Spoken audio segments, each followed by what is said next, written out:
বাংলাদেশের রাজনীতিতে এমন কিছু নাম আছে যাদের গল্প শুধু ইতিহাসে না বরং সাহসের এক জীবন্ত দলিল। যখন চারপাশে নীরবতা, যখন ভয় ছিল বাতাসে মিশে, যখন একটি দলের নাম উচ্চারণ করাও হয়ে উঠেছিল ঝুঁকিপূর্ণ, ঠিক তখনই কেউ কেউ ছিলেন যারা চুপ থাকেননি। আজ আমরা এমনই একজন মানুষকে নিয়ে কথা বলবো, একজন আইনজীবী, একজন লড়াকু চরিত্র, যার নাম এখন বিতর্ক, সাহস আর রাজনীতির কেন্দ্রবিন্দু, অ্যাডভোকেট তাজুল ইসলাম। বাংলাদেশের রাজনৈতিক ইতিহাসে এমন সময় এসেছে যাকে অনেকে অন্ধকার অধ্যায় বলে উল্লেখ করেন। সেই সময়টাতে রাষ্ট্রীয় কাঠামো, বিচার ব্যবস্থা, এমনকি মিডিয়া, সব কিছুতেই ছিল এক ধরনের চাপা উত্তেজনা। বিশেষ করে জামায়াতে ইসলামীর জন্য সময়টা ছিল সবচেয়ে কঠিন। অনেকেই নিজেদের গুটিয়ে নিয়েছিলেন, অনেকেই নিরাপদ দূরত্ব বজায় রেখেছিলেন। কিন্তু এই ভয়াবহ সময়েই আদালতের বারান্দা আর টিভির টকশোগুলোতে একজন মানুষ বারবার দাঁড়িয়েছেন, সরাসরি, নির্ভীকভাবে। তিনি তাজুল ইসলাম। একজন আইনজীবী হিসেবে তার ভূমিকা ছিল শুধু পেশাগত নয়, বরং অনেকের চোখে সেটা ছিল এক ধরনের ঝুঁকিপূর্ণ অবস্থান। মানবতা বিরোধী অপরাধে অভিযুক্ত নেতাদের পক্ষে দাঁড়ানো, টকশোতে যুক্তি তুলে ধরা এবং আদালতে দৃঢ়ভাবে লড়াই চালিয়ে যাওয়া, সবকিছু মিলিয়ে তিনি হয়ে ওঠেন আলোচিত এবং সমালোচিত এক চরিত্র। এরপর আসে সেই বহুল আলোচিত ৫ আগস্টের ছাত্র জনতার গণ অভ্যুত্থান। এই ঘটনার পর দেশের রাজনৈতিক প্রেক্ষাপট বদলে যায় দ্রুত। নতুন করে বিচার এবং দায়বদ্ধতা নিয়ে আলোচনা শুরু হয়। কিন্তু ঠিক তখনই দেখা যায় আন্তর্জাতিক অপরাধ ট্রাইব্যুনালে একটি গুরুত্বপূর্ণ শূন্যতা। পতিত সরকারের বিরুদ্ধে মামলা পরিচালনার দায়িত্ব নিতে কেউ এগিয়ে আসছিলেন না। কারণ ছিল ভয়, ভবিষ্যতের অনিশ্চয়তা এবং রাজনৈতিক চাপ। এই সংকটময় মুহূর্তে তাজুল ইসলাম নিজেই এগিয়ে যান, নিজ উদ্যোগে দায়িত্ব নিতে চান প্রসিকিউটর হিসেবে। এটা শুধু একটা সিদ্ধান্ত ছিল না, বরং অনেকের কাছে এটা ছিল এক ধরনের ঘোষণা, আমি পিছিয়ে যাব না।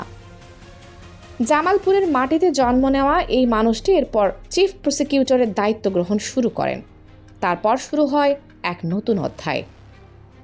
এক এক করে মামলার অগ্রগতি, ক্ষমতাধর মন্ত্রী, এমপি সবাই আইনের আওতায় আসতে শুরু করেন।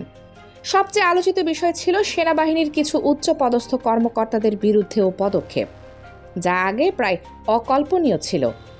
আয়নাঘর নামে পরিচিত সেই গোপন আতঙ্কের গল্পগুলো সামনে আসতে শুরু করে। হুমকি ছিল, চাপ ছিল, কিন্তু থামেননি তিনি। তবে রাজনীতি কখনো সরল রেখায় চলে না। ৫ আগস্টের পর নির্বাচনের পরিবর্তন আসে, বিএনপি ক্ষমতায় বসে, আর ঠিক তখনই দৃশ্যপট আবার বদলে যায়। তাজুল ইসলামকে সরিয়ে দেওয়া হয় তার দায়িত্ব থেকে। সরকারি ব্যাখ্যা একরকম, কিন্তু বিশ্লেষকদের মতে এর পেছনে ছিল আরও গভীর হিসাব নিকাশ। অনেকে মনে করেন এক ধরনের নীরব সমঝোতা কাজ করেছে, যেখানে পুরনো রাজনৈতিক শক্তিগুলোর মধ্যে একটি ভারসাম্য তৈরি করার চেষ্টা হয়েছে। আর সেই প্রক্রিয়ায় তাজুল ইসলামের অবস্থান হয়ে উঠেছিল অস্বস্তিকর।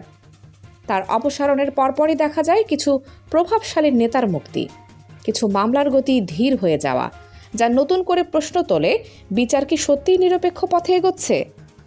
এদিকে জামায়াতে ইসলামী বসে নেই। দলীয় সূত্র বলছে তারা এখন তাজুল ইসলামকে সরাসরি রাজনৈতিক ময়দানে নামানোর পরিকল্পনা করছে, শুধু নেতা হিসেবে নয়, বরং একজন কৌশলবিদ হিসেবে। পরিকল্পনা অনুযায়ী নতুন এমপিদের আইনি প্রশিক্ষণ দেওয়া, সংসদে শক্তিশালী যুক্তি উপস্থাপন, সরকারি দলের ভুল ধরিয়ে দেওয়া সাংবিধানিক ভাষায় এবং একটি শ্যাডো ক্যাবিনেটে গুরুত্বপূর্ণ ভূমিকা রাখা। সব কিছুর কেন্দ্রে রাখা হচ্ছে তাজুল ইসলামকে। এমনকি ভবিষ্যতে তাকে সংসদ নির্বাচনে প্রার্থী করার চিন্তাভাবনাও চলছে। ঢাকা বা জামালপুর, দুই জায়গায় আলোচনায়। রাজনৈতিক বিশ্লেষকদের মতে এই সিদ্ধান্ত কৌশলগতভাবে বেশ গুরুত্বপূর্ণ, কারণ আধুনিক রাজনীতিতে শুধু আবেগ দিয়ে লড়া যায় না, লাগে আইন, যুক্তি আর কৌশল। আর সেই জায়গায় তাজুল ইসলামের মতো একজন মানুষ একটি দলের জন্য বড় সম্পদ। তবে এখানেই শেষ না। আজকের রাজনীতির সবচেয়ে বড় যুদ্ধক্ষেত্র মিডিয়া। বাস্তবতা হলো মূলধারার টিভি বা নিউজ পোর্টাল সাধারণত ক্ষমতাসীনদের দিকেই ঝুঁকে থাকে, কারণ এর সাথে জড়িত ব্যবসা, প্রভাব এবং টিকে থাকার হিসাব। তাই বিরোধী দলে থেকে এই মিডিয়াগুলো নিয়ন্ত্রণ করা প্রায় অসম্ভব। এক্ষেত্রে বিকল্প কি? উত্তর একটাই, সোশ্যাল মিডিয়া। কিন্তু এখানে একটা বড় ভুল অনেক দল করে। নিজেদের পেজে একঘেয়ে পোস্ট দিয়ে ভাবে এটাই যথেষ্ট। আসলে না, বর্তমান সময় হলো ইনফ্লুয়েন্সার পলিটিক্সের যুগ, যেখানে 500 ফলোয়ার থাকা একজন কন্টেন্ট ক্রিয়েটরও একটি বার্তা হাজার মানুষের কাছে পৌঁছে দিতে পারে। ধরুন একজন টিকটক ক্রিয়েটর যে সাধারণ ফান ভিডিও বানায়, তার সাথে যদি একটি সামাজিক সম্পর্ক তৈরি করা যায়, ছোট উপহার, সম্মান, যোগাযোগ, তাহলে সেই মানুষটি হয়ে উঠতে পারে একটি নতুন ব্রিজ, যার মাধ্যমে পৌঁছে যাওয়া যায় একেবারে ভিন্ন অডিয়েন্সের কাছে। এটাই জেন জি পলিটিক্স।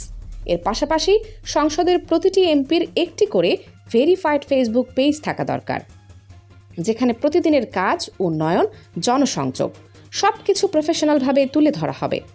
একটি শক্তিশালী মিডিয়া সেল তৈরি করা এখন সময়ের দাবি, যেখানে থাকবে content creator, video editor, graphics designer এবং একজন অভিজ্ঞ মিডিয়া স্ট্র্যাটেজিস্ট। কারণ সত্যিটা খুব কঠিন। আপনি যদি 1000 কোটি টাকার কাজও করেন কিন্তু সেটা মানুষের কাছে পৌঁছাতে না পারেন, তাহলে রাজনীতিতে তার মূল্য প্রায় শূন্য। শেষ প্রশ্নটা আপনার জন্য। আপনি কি মনে করেন বাংলাদেশের রাজনীতিতে এখন সত্যিই নতুন ধরনের নেতৃত্ব দরকার, নাকি পুরনো খেলায় নতুনভাবে চলছে?